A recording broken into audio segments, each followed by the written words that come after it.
നമ്മളങ്ങനെ വീണ്ടും 2 ദിവസം കൂടെ റെസ്റ്റൊക്കെ എടുത്ത് പയ്യെ അവിടെ നിന്ന് ഒരു ക്യാമ്പിൽ നിന്ന് ഇറങ്ങണേട്ടാ. കാരണം എനിക്ക് വീണ്ടും നല്ല രീതിയിൽ പനിയും കാര്യങ്ങളൊക്കെ അടിച്ച് അങ്ങനെ പിറ്റേ ദിവസം രാവിലെ നല്ല പൂരിയും കടലക്കറിയൊക്കെ കഴിച്ച് അവിടെ നിന്ന് ഇറങ്ങിയേട്ടാ. നമ്മൾ ഇന്ന് യാത്ര ചെയ്യണത് പുതിയ ഷൂ ഇട്ടുകൊണ്ടാണ്. കഴിഞ്ഞ ദിവസം നമുക്കൊരു സാറ് ഗിഫ്റ്റ് തന്നാട്ടാ ഈ ഷൂ.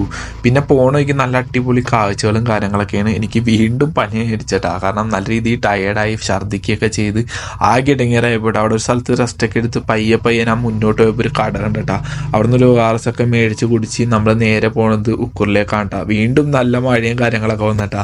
അവിടെ നമ്മൾ പോയത് DC ഓഫീസിലേക്കാണ്. കാരണം എൻ്റെ ILP തീർന്നിരിക്കുകയാണ്. അപ്പോൾ അത് റിന്യൂ ചെയ്യണം കേട്ടോ. അങ്ങനെ അവിടെ നിന്ന് ഒരാഴ്ചത്തേക്കൊന്നും കിട്ടൂല, ഏകദേശം 3 മാസത്തേക്ക് കിട്ടുള്ളൂ എന്ന് പറഞ്ഞാൽ അതും എടുത്ത് നമ്മൾ അവിടെ നിന്ന് ഇറങ്ങി കേട്ടോ. അപ്പോഴത്തേക്ക് ഒരു ബയ്യനെ കണ്ടുപിടി പുള്ളി നമ്മളെ കടയിലേക്ക് ഇൻവൈറ്റ് ചെയ്ത്. പുള്ളിക്ക് ഈ ഒരു ബുക്സിൻ്റെ ഒക്കെ പരിപാടിയാണ് കേട്ടോ. പ്രിൻറ്റിങ്ങും പിന്നെ അതുപോലെ തന്നെ പ്രസ് കാര്യങ്ങളൊക്കെ ഉണ്ട് പുള്ളിക്ക്. അതൊക്കെ കഴിഞ്ഞ് പുള്ളി എനിക്കൊരു ചായയും കാര്യങ്ങളൊക്കെ തന്നിട്ടാ. അത് കഴിഞ്ഞ് എന്നോട് പറഞ്ഞു ഇന്ന് നീ പോകണ്ട, റെസ്റ്റ് എടുക്കുന്നൊക്കെ പറഞ്ഞ് എനിക്കൊരു റൂം കാര്യങ്ങളൊക്കെ എടുത്ത് തന്നിട്ട്. അപ്പോൾ അങ്ങനെ നമുക്കൊരു റൂം കാര്യങ്ങളൊക്കെ കിട്ടി.